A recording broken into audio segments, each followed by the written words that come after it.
안녕하세요, 오동료입니다. 건물 사실 때 대출 많이 받으시잖아요. 예전에 금리가 높을 때는 대출을 많이 받아봐야 이자를 많이 내야 되니까 부담스러웠는데 리먼 사태 이후에 금리가 계속 떨어지고 최근에는 코로나 때문에 금리가 더 떨어졌어요. 그래서 지금 뭐 제로 금리라는 얘기까지 나오고 있는데 이 상황에서 지금 현재 개인이 건물을 사셔가지고 대출을 받을 때 2.5에서 3% 사이의 금리를 측정을 해서 이자를 내고 계시거든요. 대출을 얼마 정도 받을 수 있냐라는 질문을 참 많이 들어요. 내가 50억짜리 사는데 가지고 있는 돈이 뭐 20억밖에 없다. 그러면 30억의 대출을 받아야 되잖아요. 그러면 은행에 대출해 주세요 라고 얘기를 해요.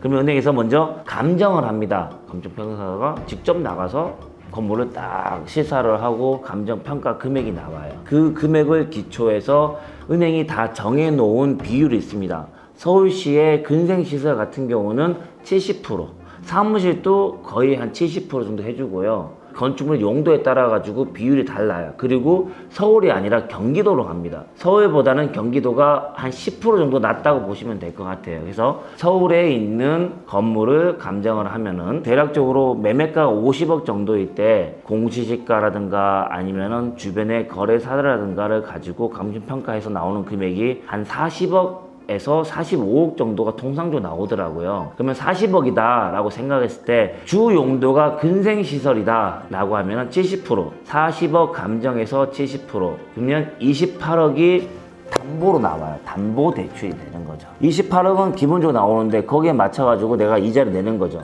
근데 난 대출을 좀 더 받고 싶다 라고 할 때 은행에서는 그러면 당신의 신용이 좋은가 제가 좀 보겠다. 신용 좋으면 내가 좀 더 빌릴 수 있는 거 아니냐 라고 해서 신용에 맞춰서 조금은 대출을 좀 더 해주기도 합니다. 담보대출 플러스 신용대출 해서 총 대출금을 받는 게 되는 거죠. 근데 이 신용 부분들을 너무 많이 측정을 하다 보니까 과도하게 대출이 나가는 거죠. 매매 금액 대비 한 70% 이상, 90%까지 대출이 한 4년 전에 많이 나갔어요. 이렇게 신용이 좋은 분들이 과도하게 대출 받는 게 문제가 된다. 조금 규제하자. 라고 했던 게 월세가 나오는 금액에 맞춰서 대출 금액에 대한 이자가 측정이 되는 거죠. 모르시는 분은 저번 편 보시면 돼요. 아시겠죠? 그러면 여기서 대출을 언제 해줘요? 잔금 때.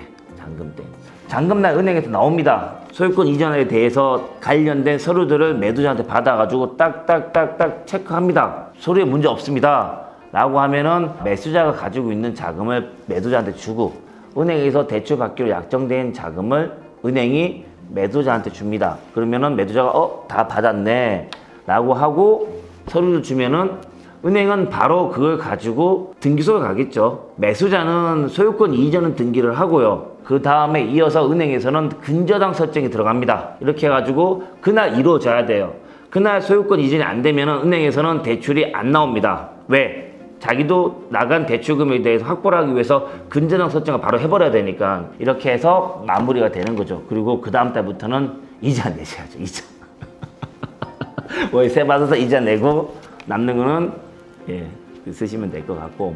그래서 보통 건물을 투자하시는 분들이 대출 받는 것들이 담보대출 플러스 신용대출 그리고 사업을 전제하는 PF대출 이렇게 나눠지게 되어 있습니다. 대출에 대해서 많이 궁금해 하시는데 전화 주세요.